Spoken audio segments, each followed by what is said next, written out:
Kami persilahkan kepada narasumber kedua, Bapak Dr. Mahfuz Nazar Kasih, untuk menyampaikan buku yang dilaunching pada pagi hari ini dalam perspektif beliau. Terima kasih. Bismillahirrahmanirrahim. Assalamualaikum warahmatullahi wabarakatuh. Alhamdulillah, salatu wassalamu ala rasulillah wa ala alihi wa ashabihi wa man tabi'a rusydah. Amma ba'du. Yang saya muliakan, saya ta'zimi para masyayikh wa tali'al kalam, para kesepuhan, wabil khusus Bapak Direktur dan para pembantu Direktur, dan yang saya hormati, saya ta'zimi beliau senior saya, guru saya, Bapak Kiai Wahrodi, karena kehadiran saya di kajian pada saat itu beliaulah yang mengayomi saya. Para hadirin, adik-adikku, para siswa-siswi, santri-santri yang mutali'in falah yang selalu istimewa. Sebetulnya aku tak mampu berkata-kata, karena di sini ada sosok istimewa yang ada di hadapan teman-teman semua. Tapi apalah daya, karena saya salah satu penulis dan pengedit dari buku yang sangat membahana, yang judulnya ini sangat-sangat powerful, ya kan?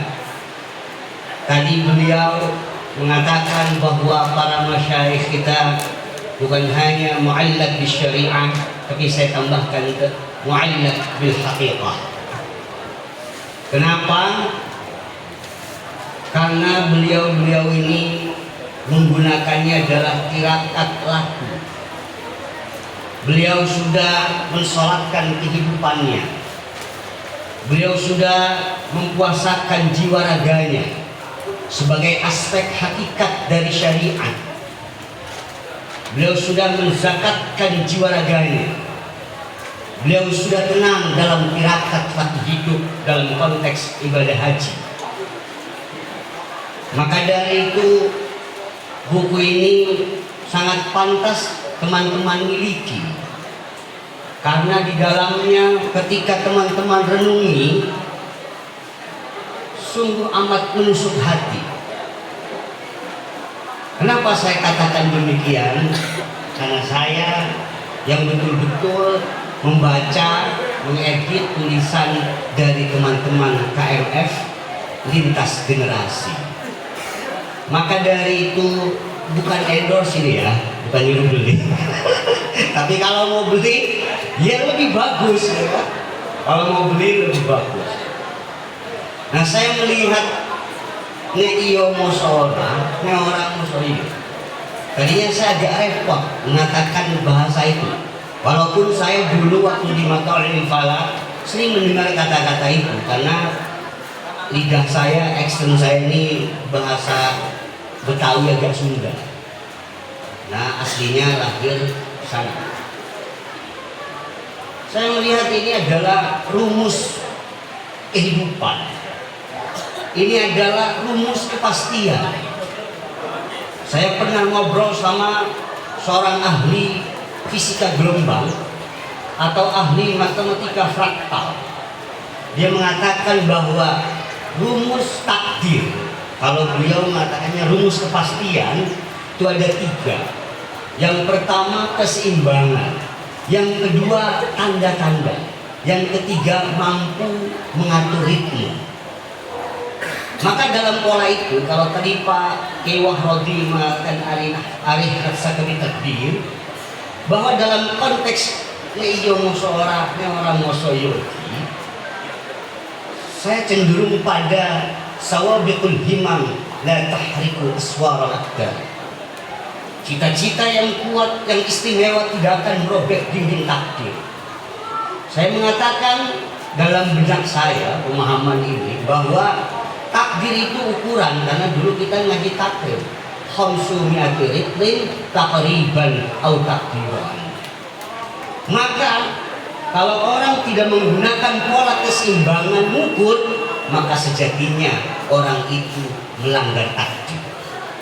Apapun yang ada di jalan semuanya ada takdirnya, ada ukurannya.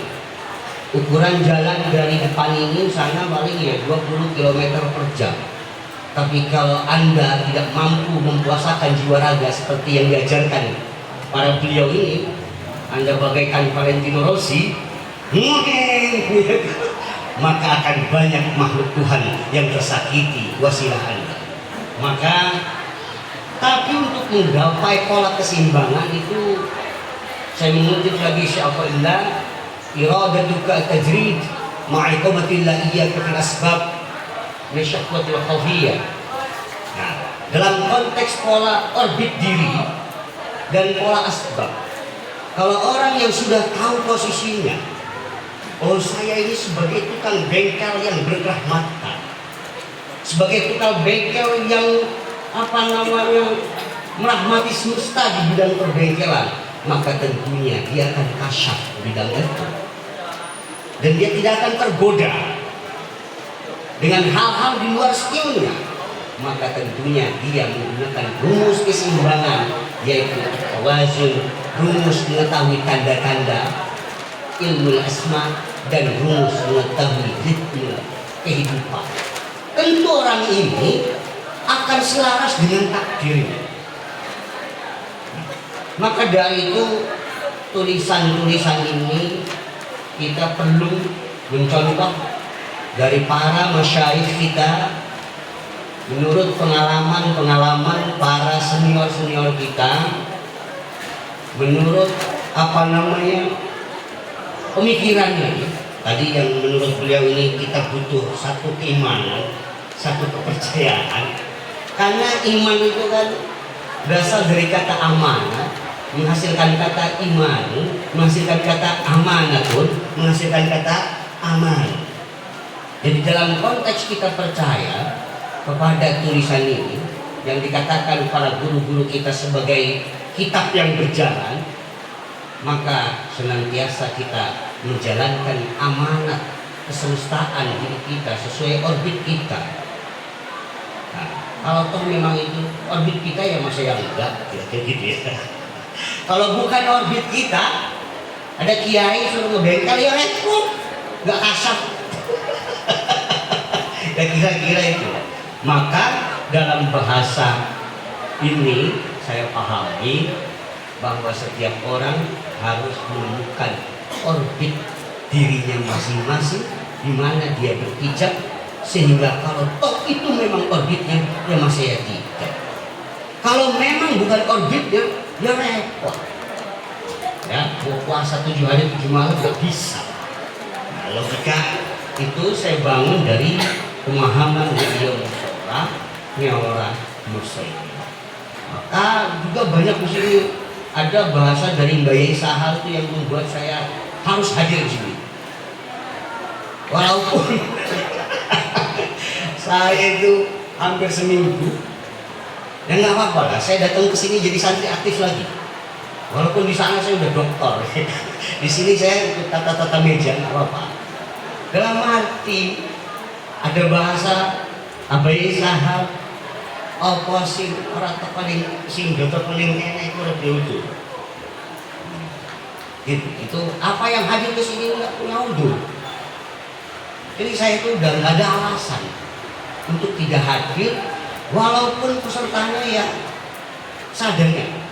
Yang penting la haula wala quwwata, takdim, ingat bahasa itu tidak ada alasan untuk tidak hadir demi matali infal. Saya kira itu cukup. Tadi yang disampaikan oleh beliau saya kira sudah sangat istimewa. Nanti kalau mau tanya, tanyanya beliau saja. Yang namanya anak bawang. Nah, anak bawang itu ikut-ikutan. Jadi biar kelihatan ada tugasnya. Kebetulan saya jadi koordinator divisi literasi, seni budaya dan dakwah. Inilah hasil karya divisi kami. Kalau teman-teman ada kisah-kisah ada hal-hal yang menarik atau bahkan menceritakan keramat pribadi yang sesuai tapi tentang kemataan ilfalahan, ya silahkan dikirim ke divisi literasi, seni budaya dan dakwah. Nah, beliau ini seorang novelis hebat, alumni Institut Ilmu Al-Quran, pasti ahli Quran. Ya. Seorang novelis yang ahli Quran, yang istimewa. Alumni Mathali'il Falah memang berada di lintas bidang, karena Mathali'il Falah ini mencetak kader saleh akram yang tafakuh fiddin. Saya memaknai din itu dua, din secara hakikat, din secara syariat. Hakikat adalah hukum kejadian, syariat adalah hukum penyikapan. Jadi memahami hukum kejadian perkara dan hukum penyikapan terhadap hukum kejadian perkara yang menghasilkan sindikasi kesolehan dan bekerja sesuai dengan SOP. Orang yang bekerja sesuai standar operasional prosedur tentu dia akan akram, mulia. Jadi apapun yang ada di dunia ini pasti tidak terlepas dari hukum kejadian dan hukum penyikapan. Hukum kejadian manusia pasca Nabi Adam dilahirkan, melahirkan. Logika hukum kejadian mengatakan yang dilahirkan pasti lebih berjasa dibanding yang dilahirkan. Maka hukum penyikapan syariat mengatur tata kelola, pola hubungan yang padu dan selaras antara yang dilahirkan dan yang dilahirkan. Maka plot konteks tafakuh fiddin itu bisa masuk lintas kehidupan yang menghasilkan sindikat kesolehan, sindikasi kesolehan. Sindikasi kesolehan akan memunculkan pola ketakwaan. Saya mengatakan SOP, petunjuk perintah dan petunjuk larangan, dan tentunya endingnya akan menjadi akram, manusia yang mulia. Manusia yang mulia akan memunculkan keramat-keramat sesuai dengan bidangnya masing-masing. Ini keren, tafakuh fiddin menuju insan soleh akram. Terima kasih. Assalamualaikum warahmatullahi wabarakatuh.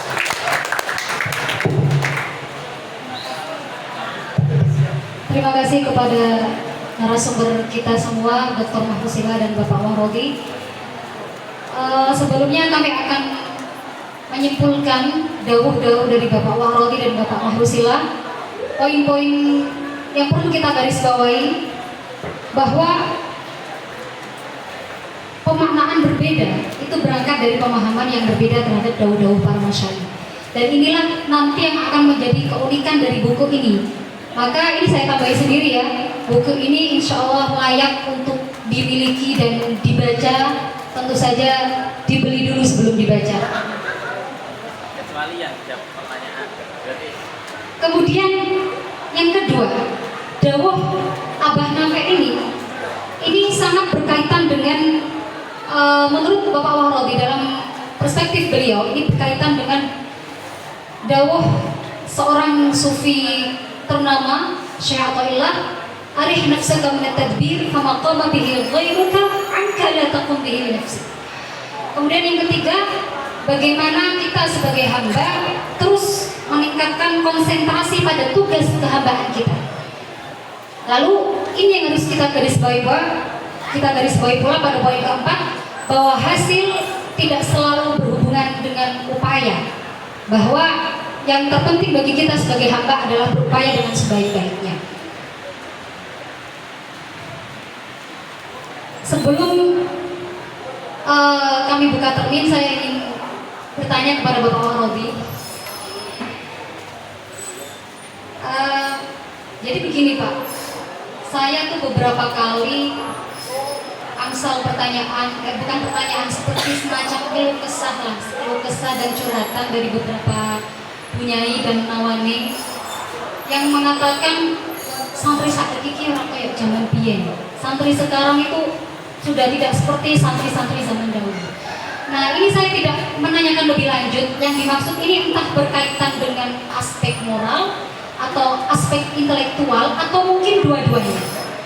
Menurut Bapak, apakah buku yang diterbitkan oleh divisi kami ini bisa memberikan sumbangsi, kontribusi atau mungkin tindak preventif untuk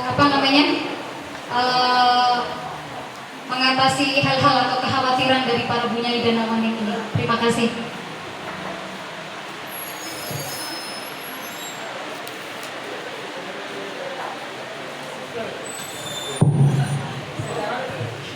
Ini pertanyaan Liza panggil bakat. Ya, memang kita sering dengar itu ya. Cak saiki ora kaya cak biyen. Ya, kalau aspek apanya saya kurang tahu persis, tetapi dugaan saya adalah standar ungguh. Dugaan saya itu. Nah, untuk melihat ini, apakah demikian atau tidak, ya memang ukurannya akan mesti berbeda. Ukurannya berbeda. Kalau dulu itu hal-hal yang mendorong dan menarik untuk apa yang dalam tanda kutip dianggap sebagai penyimpangan itu tidak banyak. Tidak banyak. Kanggo api itu zaman biyen luwih gampang. Misalnya loh ya, pada masa lalu orang ngaji itu ewok. Itu kan sudah pendorong dan menarik. Sudah pendorong dan menarik. Orang Facebookan gak apa-apa. Orang dua Instagram gak apa-apa. Gak apa-apa. Zaman dulu. Jadi orang mau berbuat baik zaman dulu itu pendorong dan penariknya itu banyak sekali.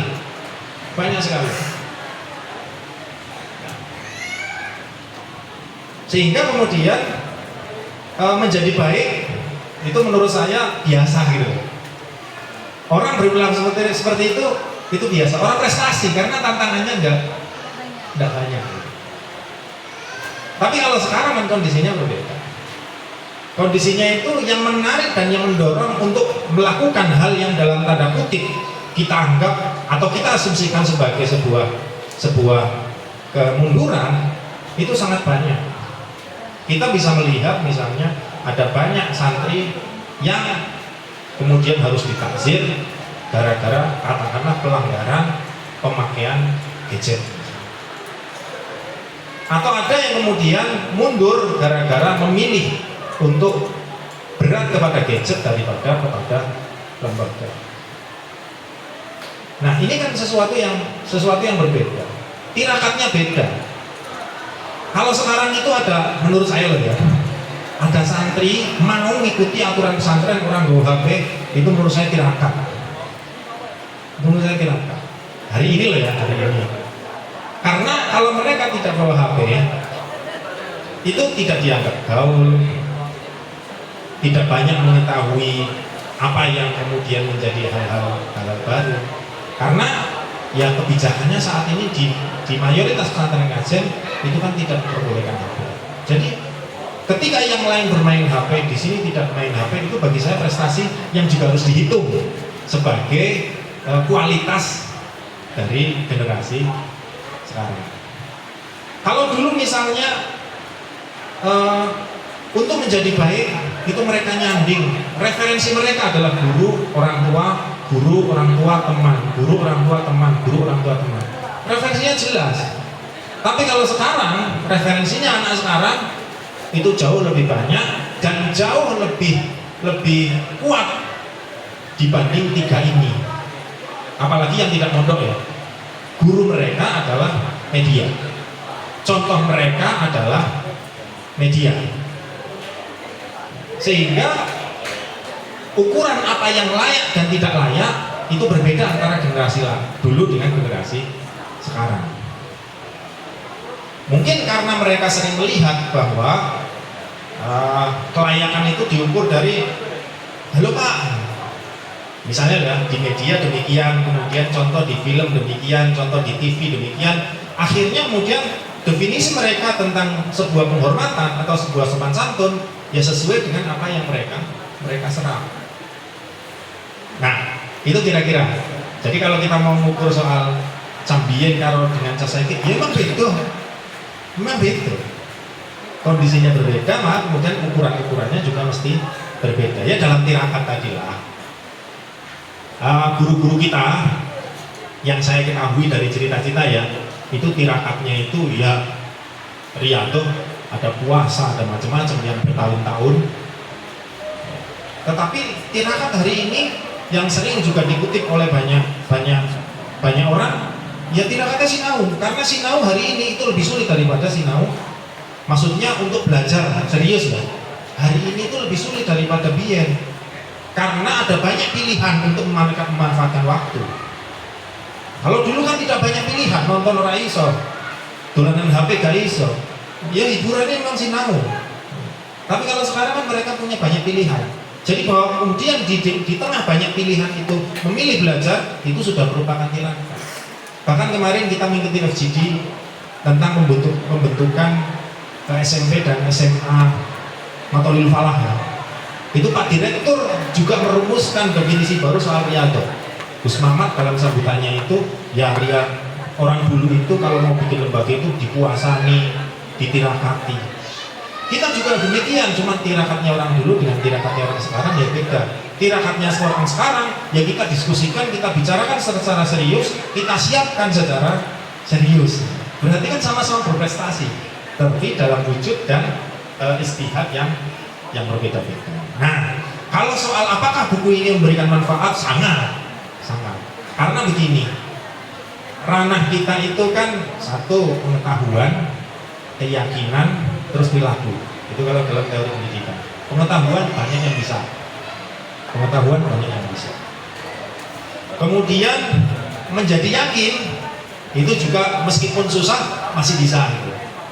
Tapi menjadi sebuah perilaku, menjadi sebuah tindakan itu butuh contoh.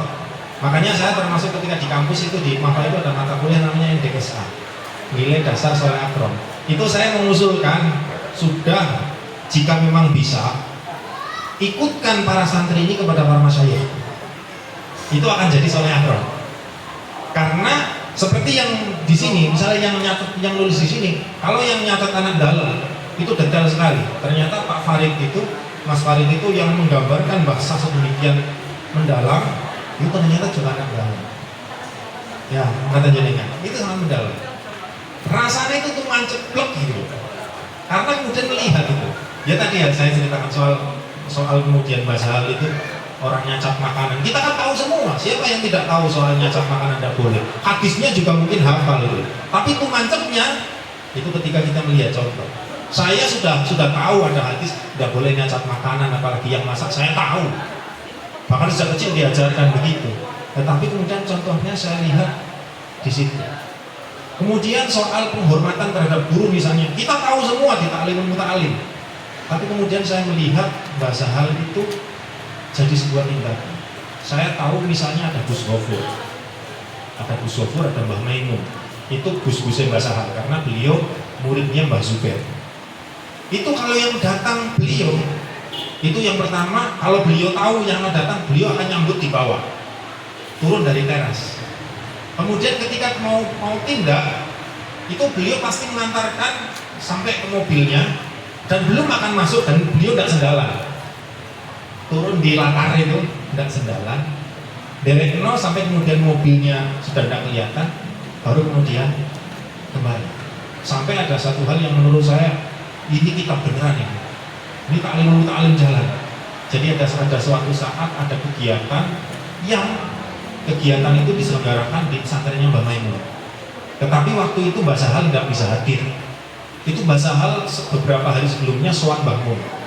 Ketika sowan Mbah Mun itu bilang kepada supir, bilang kepada kita semua, sudah nanti mobilnya parkir di pinggir jalan saja, nggak usah masuk. Kemudian nanti kita nunggu, nggak usah bilang, pokoknya kita nunggu di depan dalam. Kalau beliau sedang istirahat ya kita tunggu sama beliau. Itu beliau itu pesantrennya Mbah Mun kan masuk beberapa meter ya, 50 ke 100 meter itu. Itu beliau dari jalan raya Pantura jalan kaki, kemudian sampai di dalam itu beliau kayak cah santri di depan dalam itu belesor.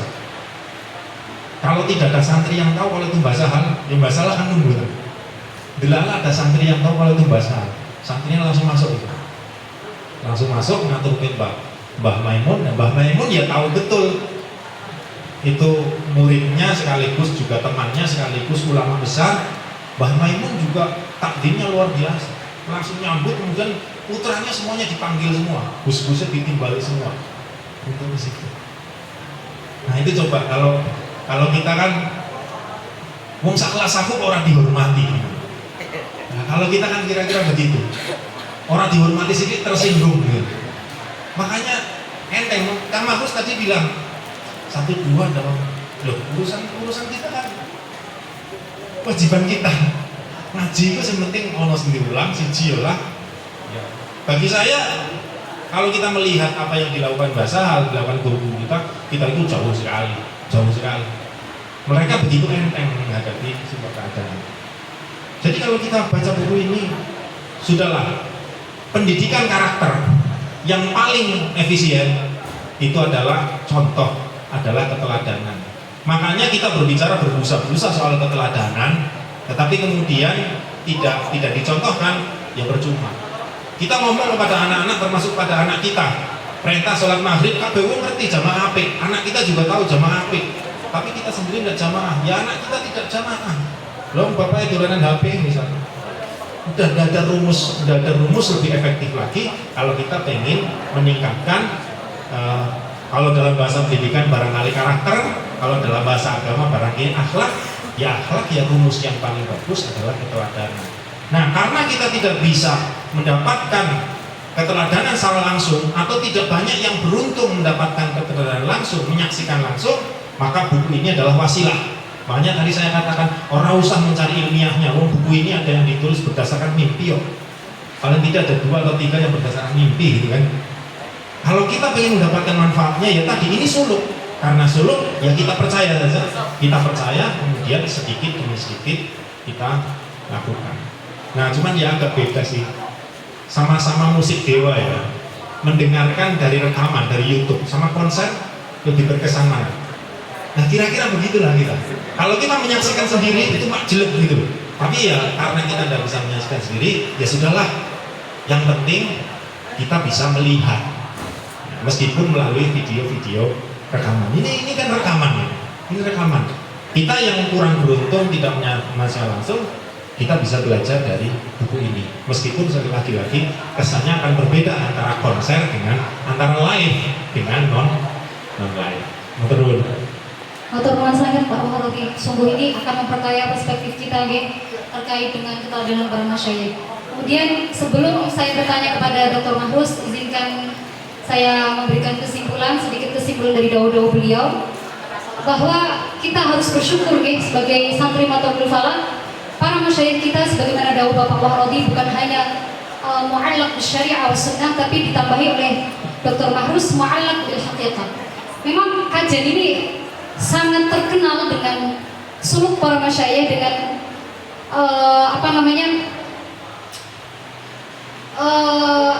kesufian para masyayikh kajian. Bahkan dulu Mbah Syuaib Sarang, Mbah Syuaib bin Abdul Razak, beliau adalah mbah buyutnya Mbah Maimun. Ketika beliau sudah selesai habis melahap kitab-kitab tentang syariat, beliau memerlukan melanjutkan belajar ke kajian untuk mempelajari tasawuf kepada Syekh Murtadho. Kemudian poin penting dari yang disampaikan oleh Dr. Mahfuz, bahwa sawab kulli imam la takhriqu asrar qadar, bahwa sejauh apapun kita bermimpi, setinggi apapun kita bermimpi, itu tidak akan pernah bisa merobohkan dinding-dinding takdir. Meskipun demikian, kita sebagai makhluk, kita sebagai hamba masih diberikan kesempatan untuk selalu berupaya mencari takdir kita yang baik. Kemudian sebelum saya membuka termin, izinkan saya bertanya Gus Mahfuz terkait dengan pemilihan judul ini. Apa yang membuat jenengan memilih dawuhnya Mbah Nafi sebagai judul besar dari buku ini? Ya, terima kasih. Jadi kami dari Divisi Literasi kenapa memilih judul ini? Karena tadi menyebut sebagian yang dimaksud semua, mewakili semua. Karena bahasa ini saya sampaikan di kata pengantar editor, Jadi bahasa dari Mbah Nafa ini mewakili semua tulisan yang ada di dalam buku ini. Atau minimal seperti kita bicara tahlilan, mau kemana? Mau tahlilan? Apa yang dibaca tahlil saja? Tidak. Itu semuanya dibaca, ya kan? Dibaca. Maka mungkin orang yang anti tahlil itu nggak mau. Ganti aja, mau kemana? Baca kalimat thayyibah, ya sama saja. Sama saja. Mau ngaji Quran, sama saja. Nah, maka dari itu kami dari salah satu divisi literasi ini menyodorkan judul ini, dan saya langsung mengiyakan tanpa ada diskusi. Ya sudah, langsung jadi. Ya, alhamdulillah ini mungkin cukup viral di media sosial, di kalangan kami tentunya. Kalau santri mungkin tadi nggak boleh bawa HP, ya baguslah, nggak boleh bawa HP, jangan bawa HP. Ya, nanti saja kalau sudah hebat sesuai bidangnya masing-masing, belilah HP yang model apa, tapi yang menghasilkan, ya, yang menghasilkan duit yang banyak, yang hebat, gitu kan, tapi tetap zuhud. Tetap zuhud bagaimana masyaikh kita. Saya kira itu Mbak Lisa. Jadi ini judulnya nyentrik, menarik, sedikit tapi masuk ke lintas posisi, lintas peristiwa, lintas kegiatan, lintas laku, dan lintas manusia. Saya kira cukup.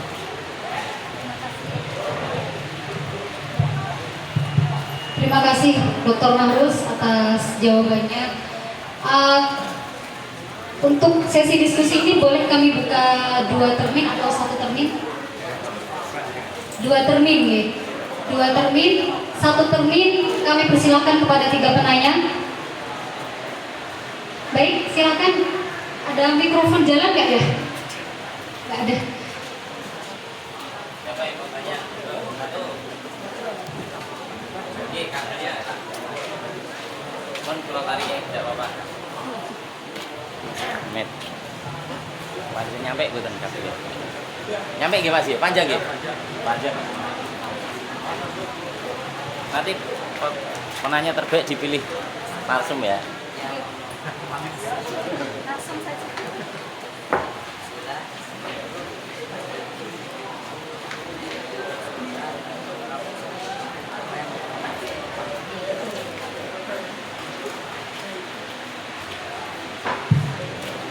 Assalamualaikum warahmatullahi wabarakatuh.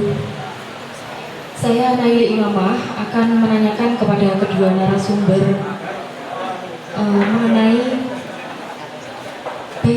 kebanyakan ngendikan para guru atau dawuh para masyayikh itu disampaikan dengan bahasa yang singkat namun sangat syarat makna. Adakah cara memaknai yang ditawarkan dari para narasumber untuk memaknai ngendikan-ngendikan tersebut sehingga dapat kita maknai dengan tepat? Demikian dari saya. Terima kasih. Wassalamualaikum warahmatullahi wabarakatuh. Silakan dilanjutkan pada penanya kedua. Tadi penanya kedua Mbak Batik yang pakai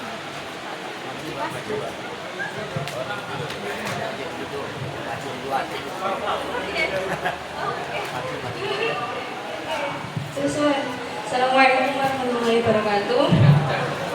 Perkenalkan, saya Siti Mariati yang kebetulan Sami alumni angkatan 2015. Salam takdim Pak Warodi, Pak Mahrusila yang kebetulan lebih kepanggil kalau Pak Warodi sih sudah dari zaman sekolah Pak dia juga.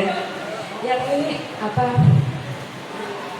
Yang ingin saya tanyakan, kalau kami memang di Matola itu kan dari dulu memang diajarkan apa tentang tasawuf ya, unggu-unggu dan lain sebagainya. Ada beberapa apa kata yang saya ingat itu dulu kalau nggak salah Pak Muat waktu rutinan bulanan itu ngono ya ngono tapi aja ngono gitu. Lah di zaman sekarang itu kan seringkali kita berhadapan dengan orang-orang yang tidak bisa menerima takdirnya gitu kan. Apa Beda lagi kalau dari kita yang memang dari kecil di Matal memang sudah diajarkan bagaimana kita harus menerima takdir yang sesungguhnya, dan memang kita sudah diajari bahwa takdir kita ya seperti itu. Tapi terkadang kita setelah kita terjun di masyarakat itu banyak sekali orang yang tidak bisa menerima takdir. Itulah yang saya ingin kami tanyakan, bagaimana cara kita menyelami atau memberi pengertian kepada orang-orang yang memang belum bisa memahami hal tersebut gitu. Ya, kurang lebihnya seperti itu intinya. Assalamualaikum warahmatullahi wabarakatuh.